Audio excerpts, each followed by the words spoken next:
Rhizobium, जमिनीखालचा नैसर्गिक युरियाचा कारखाना. शेतकरी मित्रांनो, तुम्ही युरियाच्या गुण्यांवर हजारो रुपये खर्च करताय, पण निसर्गाने तुमच्या पिकाच्या मुळांमध्येच एक नॅचरल फर्टिलायझर फॅक्टरी दिली आहे. याची तुम्हाला कल्पना आहे का? या मुळांवरील छोट्या गाठी म्हणजे दुसरं तिसरं काही नसून रायझोबियम नावाच्या अद्भुत जीवाणूंचे घर आहे. हे नक्की काय काम करतात, त्यामागचं विज्ञान समजून घ्या. आपल्या हवेमध्ये 78% नायट्रोजन म्हणजे नत्र असतो, पण कोणतेही पीक ते थेट हवेतून घेऊ शकत नाही. इथेच एंट्री होते रायझोबियमची. हे जीवाणू हवेतील हा वायू स्वरूपातील नायट्रोजन शोषून घेतात आणि त्याचे रूपांतर अमोनियामध्ये करतात, जो पिकांना सहज पचतो.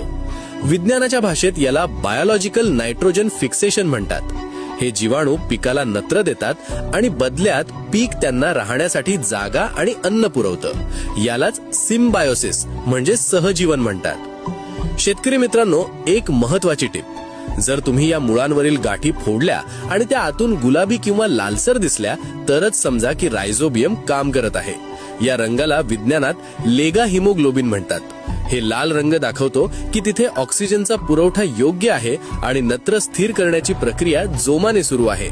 जर या गाठी पांढऱ्या किंवा हिरव्या असतील तर समजा ते रायझोबियम निकामी आहे. रायझोबियम केवळ पिकाला नत्र देत नाही, तर हे एका हंगामात प्रति हेक्टरी 50 ते 100 किलो नत्र जमिनीत मोफत मिळवून देतं. रासायनिक खतांसारखं हे जमिनीला कडक बनवत नाही, उलट सुपीकता वाढवतं. पिकाची रोगप्रतिकारक शक्ती आणि फुटवे वाढवण्यास मदत करतं. लक्षात ठेवा, रायझोबियम प्रामुख्याने द्विदल पिकांसाठी काम करतं.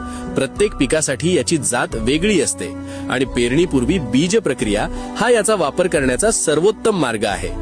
शहाणा शेतकरी तोच जो खिशातून पैसे खर्च करण्याऐवजी निसर्गाच्या या मोफत कारखान्याचा वापर करतो. तुम्ही या खरीप किंवा रब्बी हंगामात रायझोबियम बीज प्रक्रिया केली आहे का? कमेंटमध्ये सांगा.